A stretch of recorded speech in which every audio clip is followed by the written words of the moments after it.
Hello, welcome to the Utah Puck Report Captain's Log. This is the star date 11/24/2025 season. Hard to believe we're flying through the year like this. I think we've got a lot to talk about, and I know I've been a little bit absent. I do have a podcast that's dropping probably later today. I think actually at 4 a.m. tomorrow with Kyler Yamamoto. And that's a pretty good episode. It's fun to get to know him a little bit better. Great guy. I think you'll enjoy listening to that. I just want to talk about the past few games, and I want to talk about some of the online raging that seems to be going on. And I get it. It's like 10% of the people that even rage about it or that even post about it.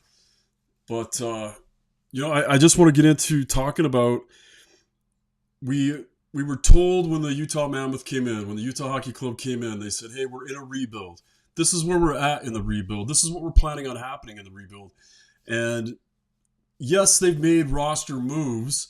And I think a lot of people thought, oh, they made some roster moves. That must mean we jumped up in the rebuild. And when they're talking about playoffs this year, apparently everybody thought they were going to be first place in the playoffs this year and heading into the playoffs. When really, the part of the development, the part of the goal is to get into the playoffs this year. That means a wild card spot or, taking that fourth spot and going into the playoffs. It doesn't mean they were going to walk through teams.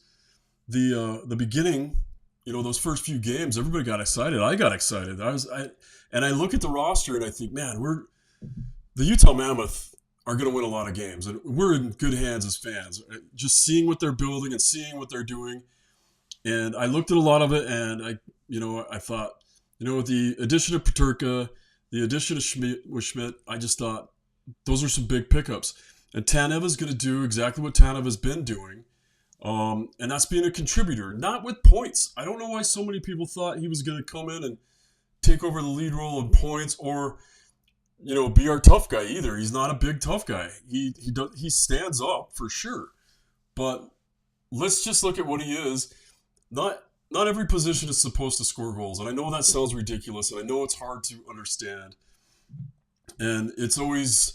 The sayings always go to, it takes a lot of skilled tradesmen to build a house. And that's kind of how teams have looked at building a team. You don't just go out and get 20 of the same guy.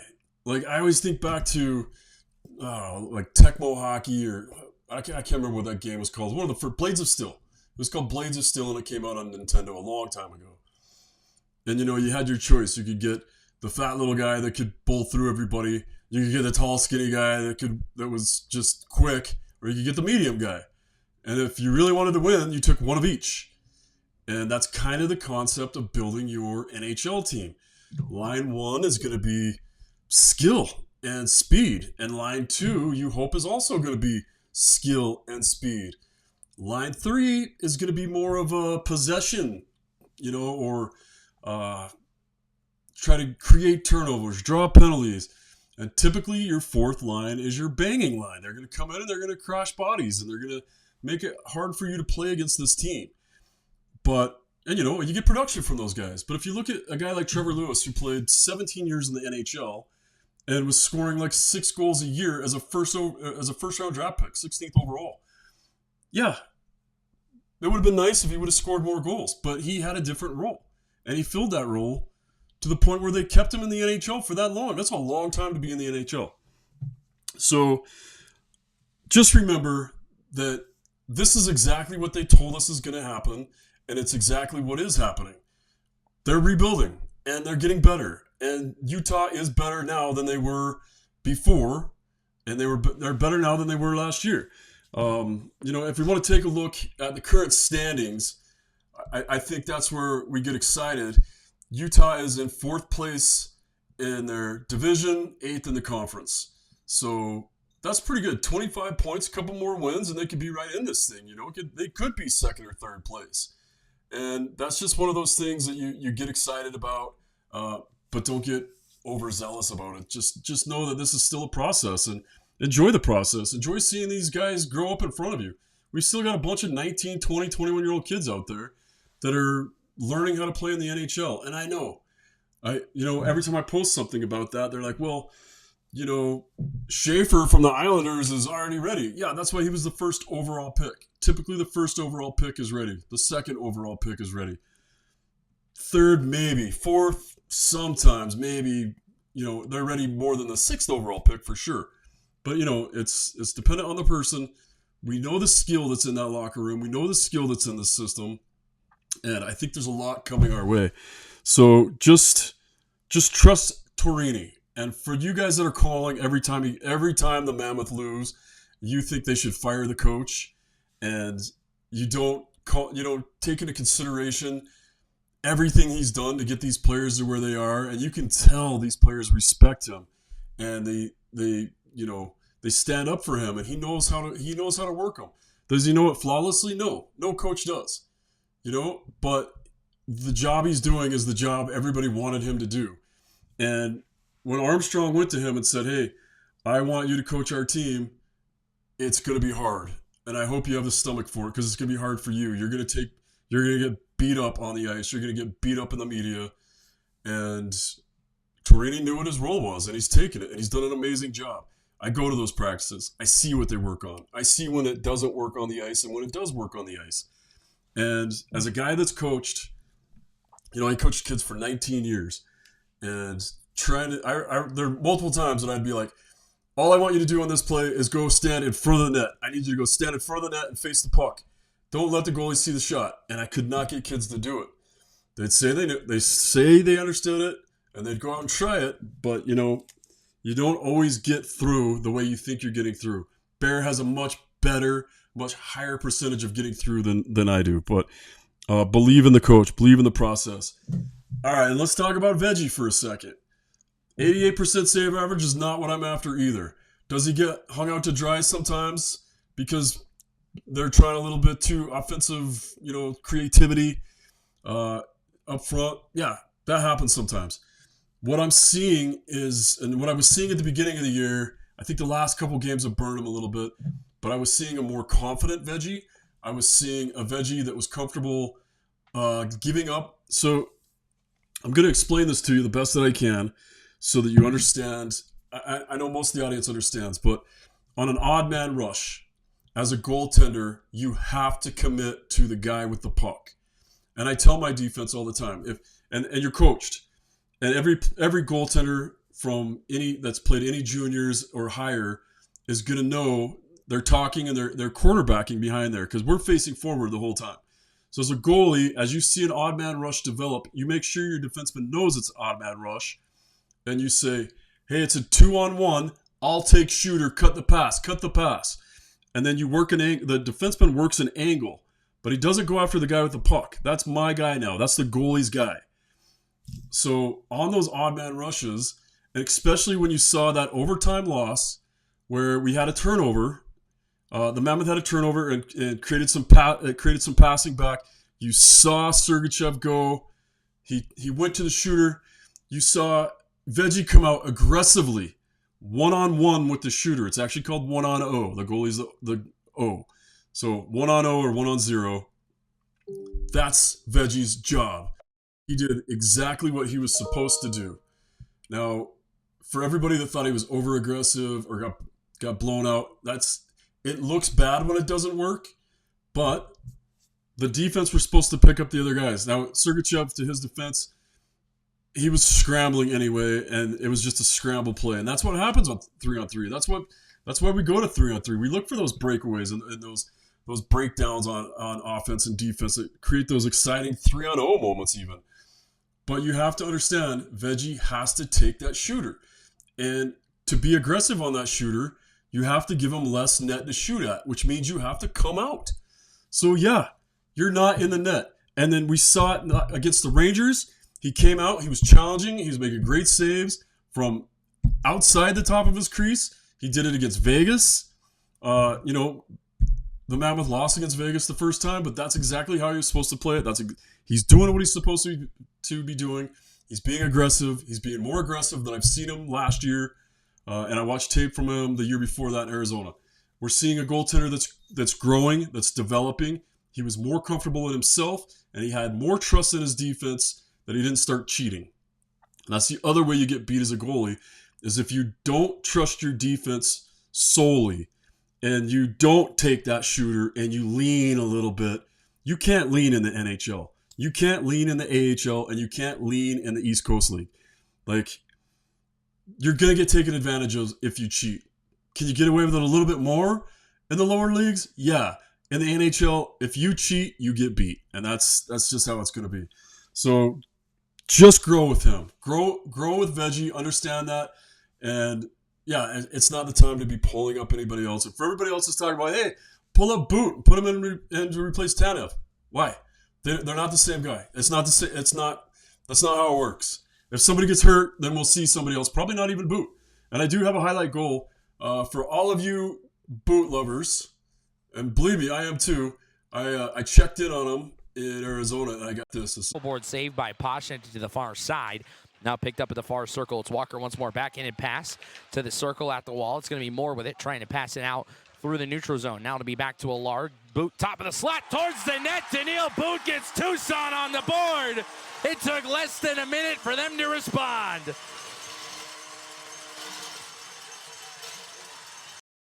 All right, so I thought I'd throw that in for you.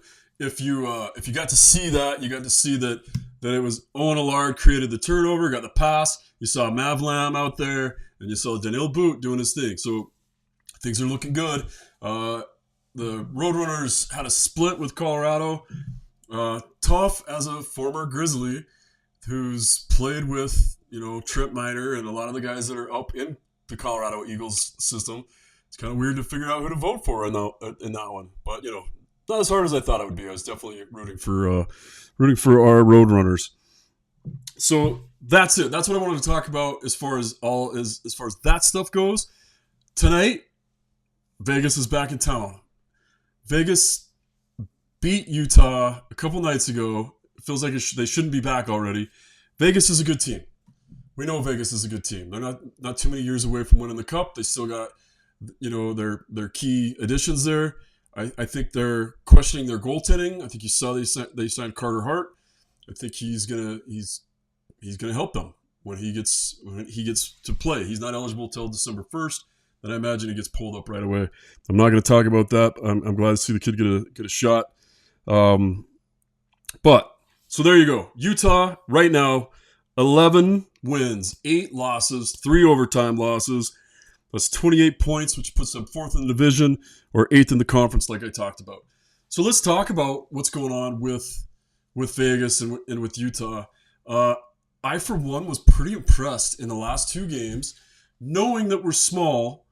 Knowing that Utah has a smaller lineup, that they didn't get banged around. There were some times that they got pushed off the puck. They came back. I love seeing the fight that Logan Cooley's bringing lately. I love seeing the fight that you get out of all the guys, honestly. But to see, Barrett Hayton and even Schmaltz stepping up and Jack McBain, Hayton, McBain, and Cole were throwing the body a lot. And I think that was perfect timing for them to do that. It was perfect timing to see them step up and throw the body like that. You also saw Stenlund throwing the body quite a bit. And DeSimone. So as small as we are, we're not soft. And that's always a concern, right? You think you have a smaller team, you have a fast team, that means you're going to be soft and get bounced around a little bit. And we know that's how it works in the playoffs. We know guys get bumped off the puck in playoffs. And, a team like Florida has that classic build, big, little, medium, and that's what Utah is looking to do. We had players step up that match the physicality. What I'm worried about, for real, though, is that power play. I don't know. I was joking around about it the other day. I'm like, did anybody turn it off, turn it back on, or make sure it's plugged in, check the batteries? Because that power play has no power. Utah's power play right now, 9 goals on 63 attempts. For 14.3%, you want your penalty kill like 20%. 20% is the goal. Some teams, like I remember back in the day when Detroit had their power play like 25%. You're like, nobody can stop this. Same with Washington. So yeah, 28th in the NHL. Vegas comes in 18 of 74 for 24.3%, and they're 7th in the NHL. Mammoth they've got to work on that. Barrett Hayton being put on PP1. That looked like it had the potential to be the fix. He's had that real net front presence. I don't know if we've talked a lot about it. I do get questions. People, text or email me questions, and they want to know what kind of power play we're playing, and it's called a bumper, and it's the same thing that a lot of teams are working.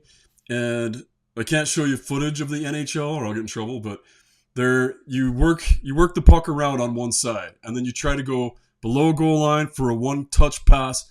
You're always looking for the 2-on-1 pass. That's what you look for. And you try to get it to below the goal line, and then that guy passes from behind the goal line to your bumper, the guy that's standing right in front of the goalie, typically maybe 2 feet, 3 feet outside the crease for a one-timer pass out. So that's what we're running. In the past, most teams ran what was an umbrella, so you'd see they'd work it around and get it to their defenseman, and the defenseman would fire a howitzer from up there. Everybody would try to not get hit by that howitzer and then look for rebounds if it didn't go in.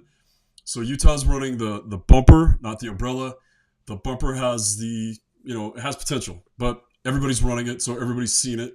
It does still work sometimes. I thought Barrett Hayton was going to do a good job up front. It looked like he kind of filled that gap. And I'll tell you, when we got Peterka, and I was looking at Peterka on the right side, and I was looking at Cooley on the left side, and I'm like, you don't want to pull Gunther out because Gunther's going to put a lot of goals in. Maybe you keep Gunther up front, and then you go 4 forwards and 1 D. You put, because I still greatly believe Clayton Keller is just a mastermind. He's a wizard when he makes passes. I don't know how he makes them sometimes. I've been watching this game a long time, and he reminds me a little bit of maybe Datsuk or even Ray Whitney back in the day. These guys that were just amazing. The vision that these guys had that nobody else had. And Keller's got that vision. He's got that ability to make that pass. So yeah, power play's got to step it up. If Utah's going to win games going forward, and we're going to win those meaningful games, you're going to see a lot of games that are close, one goal games, and it has to come down to having somebody. Special teams are going to make the difference. And if your special teams are successful, typically you're successful in overtime too with those 3 forwards or 2D and 1 forward, however you go. Penalty kill's been on fire. They keep rising. The Utah Mammoth, 10 goals on 60 attempts, so they've killed 83.3%, so they're 8th in the NHL. The Vegas Golden Knights, not as good. Still pretty good, though. They've been scoring on 11 times out of 56 attempts. That gives them 80%, and that's 17th in the NHL. So that's not a weakness for them. They're just not as good as Utah has been. Lines have changed a little bit. I really did think we were going to see Durzi tonight. It was looking like at practice that he might have slid in. I saw him paired up quite a bit, and so I thought for sure he'd be in. But as of now, Coach said no roster changes. They're going to go with the same thing they had the other night. So you're still going to get we're still going to have Yamamoto. In fact, we're going to check in right now and see about Logan Cooley talking about Yamamoto being on his line. This is from the skate this morning, and I just wanted to show you what he was saying about this. Seeing Yamamoto on your line, I know you and Gunther, the 3 of you guys have played together before. What does a guy like Kaler bring to that line, especially when you're going up against a team like Vegas? Yeah, I mean, I think, it might not be the biggest player, but he's a guy that plays physical, plays hard, wins a lot of battles, and I think that's going to give us, some momentum and allow us to play with the puck a little more. He's standing right behind me, so I'm not going to give you any more compliments to him. But yeah, I mean, we got to be good tonight. I think when we're using our speed, playing behind their D, that's when we get our looks and allows us to, kind of control the game a little bit. Yeah, something that was really noticeable was that inside positioning, that net front presence that you guys had. How can you guys do that, especially against a D core that's a little bit bigger in size? Yeah, they're a tough team to get to in front of the net, so we got to make sure, we're battling there. I think last game we did a good job of that, and, always having a guy there creates, plays, through the slot or little things like that. So they're a team, like I said, it's tough to kind of get in the net. They're big, they're heavy, and but, we got to make sure we're having a guy there no matter what. There's a lot of firepower on power play, too, which is great because it's more balanced units this way. What are you seeing out of the chemistry developing as you guys are working on getting into that? Yeah, it's good. It's a big part of the game, and we need to get that thing back on track because you get chances like that, you got to make sure you're capitalizing, especially in the third period or if you're up a goal to make sure you kind of go up two, get that big goal there. So, like I said, it's a big part of the game. I think it's slowly starting to come together, but tonight's gonna be a good test for us on that. All right, so there you go. And talking about power play 2, it's Kraus, Stenlund, Paterka, Cooley, and Schmidt. So that's that 4 forwards, 1D. Power play 1 is still Schmaltz, Hayton, Keller, Gunther, and Sergachev on the back. Love Sergachev's game lately. We're seeing so much out of these players, and I've really been impressed. The 2 players that are impressing me the most has been Carconi and Yamamoto. And it drives me nuts that Yamamoto is not in the lineup every night, and I want to ask Bear about it, and I will ask Bear, what does Spicy Tuna bring to the lineup that's worth taking out what you're getting out of Yamamoto? I'm seeing Yamamoto play a more complete game, more like what we were talking about before, where he's aggressive on the puck, he creates turnovers. That's my favorite part of his game, I think, is especially in the offensive zone when Utah loses possession of the puck. If you watch, mark my words, Yamamoto and I think it's usually Cooley. Yamamoto and Cooley create turnovers. They'll go back and just go right under the guy's stick. Most of the time you're taught, to get back, be on the right side of the puck. But these guys, they don't give up. They're little water bugs out there. They're just fast, and Yamamoto and Cooley together are just dangerous on creating turnovers.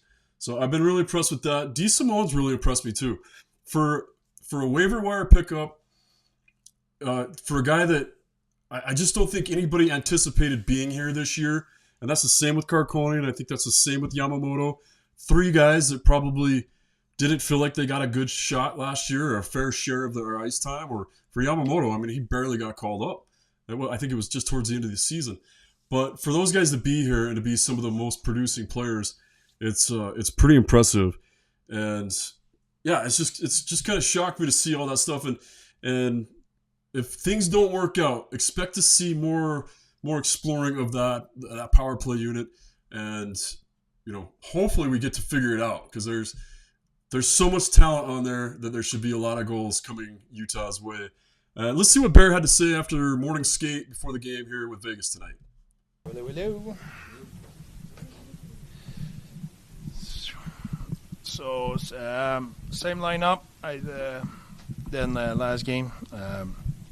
We'll put the lines we had at the end of the game. So yeah, me play with Cools and Guns, and Karks with Stanny and Tanny. The other 2 line don't change. Obviously, we didn't like the last game against Vegas, so it's will be a great opportunity for us, and I think we respond well from that game. So now we need consistency. Net front presence was a really big thing in last games. How can this team keep growing, keep getting inside, especially against a strong, big-bodied D-core? Yeah, that will be a bigger challenge, but that's the NHL. Yeah, if you cannot do that, you have no chance. You can be skilled as much as you want. You don't score a lot of goals from the outside in that league. You don't score a lot of goals unless you win the inside battle. And we have a say where 1 brings 2. When you drive the net, you bring 1 or 2 opponents with you all the time, and you open up the ice for the next play. So if you're looking to make plays, you need to have drive the net. That's what will open the play. If you look for it to pocket the net, you need drive the net so you can have a second opportunity. You can disturb the goalie. Put it the way you want, with the angle you want, the spin you want, the language you want. You need to go to the net. That's the way it is. Last game against Vegas, I know there were a lot of things that you probably didn't like about your team's game. What have you learned from that game that you're going to apply to this one? Well, that is just what I said. They were heavy in their battle, and we led them. So we need to have that physical body position compete level in our battle. We need to it's not just winning battles at the net. You won't a good night, I guess you will be 50-50. It's a good team in front, but you will open up the next play. You will give yourself a chance. You will get in position. You will play the game the right way, and need to be heavy on our forecheck again. It's not because you're heavy on your forecheck, then your forecheck will certainly be outstanding. I think our forecheck last game was really good, and it's not physicality. It's not necessarily a body check. It's to get in the hands of your opponent. It's to slow him down. It's to get body position on him. Those kind of things are really important against their D who likes to skate with the puck. And when they're effective on their breakout, that give the opportunity of their forward to have the puck with speed and so on and so forth. So we just need to play a really good game like we did against the Rangers. And even if we play a really good game in the Rangers, what did you see? You saw us scoring a goal at driving the net and having a loose puck who lay in front of the net, and JJ put it in. And then we score a good goal on the second goal, and we go in the third goal. What happened?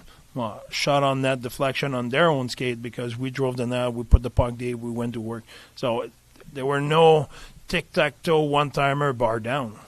And how they scored their goal, same thing. You know, they got a breakaway on a good breakout by them, and the other one is a deflection on a wrister at the net with two guys in front of Veggie who could not see, and they get a deflection. So that's the NHL.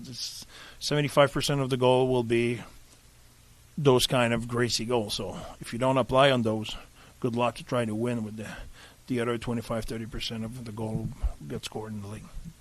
Vejmelka was really good against the Rangers. Came up really big, especially in the third period. Yes. What did he do, or what did the team do to help put forth that kind of a performance? Yeah, I think we were really consistent in the way we played. We boxed out. There were no. They always think you want to be better, but there were not one theme defensively. You say, "Whoa, okay, that was a problem here." Whatever in zone, neutral zone, or whatever. We were consistent, and they needed to make good play or those kind of tip play, rebound, where there's a big percentage of those are you need to get in position, you need to battle, and then hit your stick, hit your elbow, and go in. There's tough to defend. So I think we were tough to play against defensively, and you need, even if you do that, they're a good player too. They will have some opportunity, and you need your goalie to be your best player. Andre, from a battle and a leadership standpoint, Clayton Keller had, I want to say, 8 shots, most of them net front. Yeah. What from the leadership point of view, what did that do for the team? Well, I think you need everybody on board, and if starting by your leaders, you talk about that. I agree. Look at the game at Sergei, how much he was involved, how hard he was in his battle, how much he was involved offensively, which he's always involved defensively, but offensively he made key play, hit a crossbar. He was involved in. You look at all our leader, Crosser had another big game, et cetera, et cetera. So that's where it started. But then we can go down the lineup.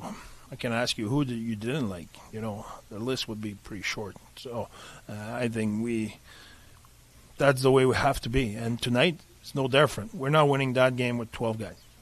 We need everybody on board, everybody connected, everybody be resilient, everybody be disciplined. That's the way we need to win.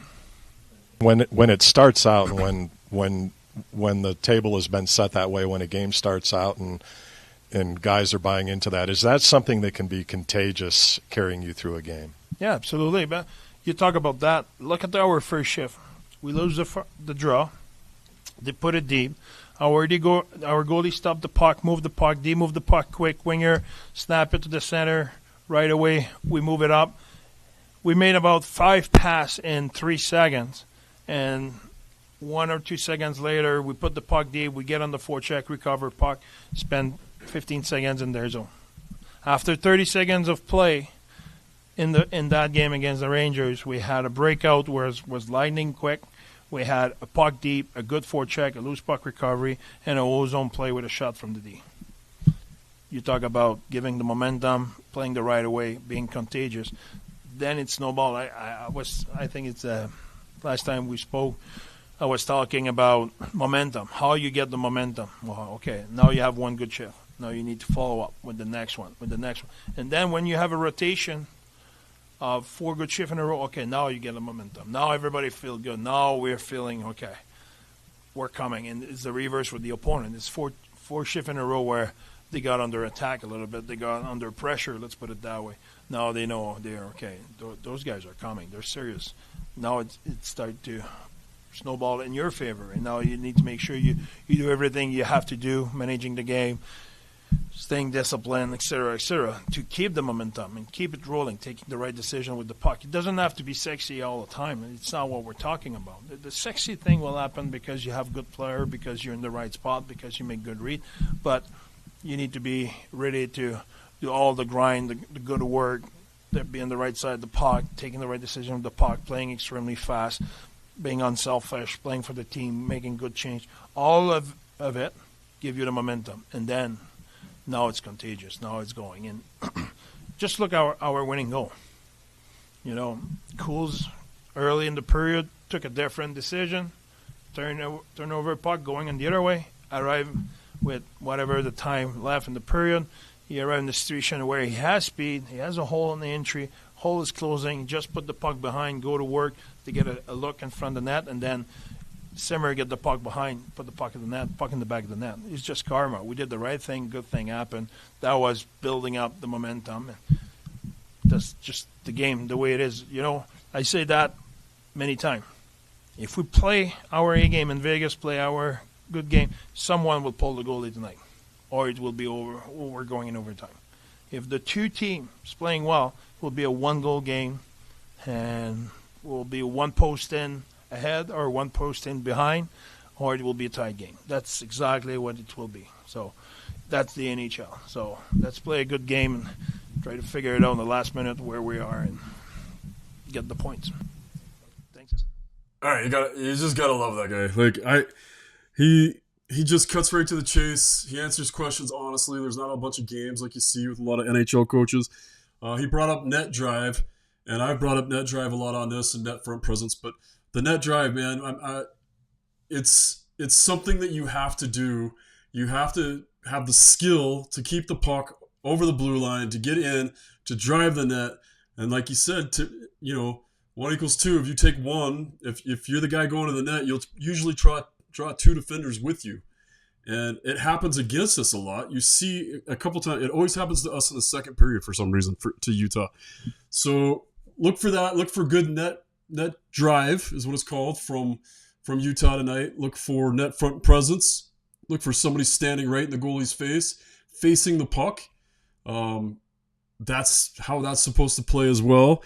Keller's leadership keeps getting brought up, and it just makes me wonder what online people think a captain is supposed to do. And yeah, Ian Cole is a phenomenal leader. Sergachev is a phenomenal leader. They show their work on the ice, but I don't see any lack of that from Keller. I think when a team that you love loses, for some reason you get angry and maybe protective. I've been trying to figure it out because it's the fandom in Utah is a newer thing, right? We've all been fans of other teams. I was a diehard Kings fan from the minute they drafted Trevor, and then especially when Quick started playing, because I'm a huge Jonathan Quick fan, which was fun the other night, by the way. But it's just one of those things. Like, why do you get so mad? Why do you all of a sudden want to fire everybody and blow up the team? Why do you start questioning Keller's leadership just because the team loses a few games? The only team that's not going to lose this year is Colorado, apparently. Everybody else is going to suffer. Colorado's just going to keep on flying, I guess. But Utah's getting there, and you're going to see more wins than we saw last year. And I think that's going to be, hopefully that's the aloe you need on these burns that you keep getting from the team losing. But for me, I just love watching the development. I love watching everything that's going on and knowing some of the behind-the-scenes stuff and watching those things come out in practice and then seeing them come out in games. But anyway, with what Bear said, I'm on board with that. I'm thinking it's a 3-2 game tonight. I wanted to say 2-1, but because I think both teams are going to play a nice, clean, tight game tonight. But with Vegas losing in overtime the other night, I think they're going to be a little looser. So I could see a couple extra goals going in, but I still think it's a 1-goal game tonight. I believe in Utah. I believe it's Utah's night. So 3-2 Utah over Vegas. Could be an overtime. Could be, I don't know, last minute like Coach Bear said. If you have any questions, if you're angry at me, if you need to vent about the team, hit me up. You can just send me messages on here on Instagram or on Facebook or X or whatever. I have all those accounts now. Hit me up, man. Let's talk. Let's get through it together. And if you have any questions about anything else going on, let me know. And then also, the big end of season party. I got the suite. I got the big suite. Yes, it's a 1-goal view. I don't care. It holds 90 people. And yeah, it was a lot of money. And my wife's like, hey, there's fraud on our credit card because somebody just charged $25,000 on our credit card. I said, no, that was me. I got a suite. So it's $220 a person. And there's dinner in the suite. You don't have to go outside the suite to get it. We got like chefs inside that suite. All you can drink. All the beverages that are in there, you can drink all of them. And they come with all of them, including the adult ones. Snacks. The Mammoth are going to provide prizes, autographed jerseys to give away. And so there's going to be a raffle in there that's free. Like you just get a raffle ticket because you bought a ticket to come to the game.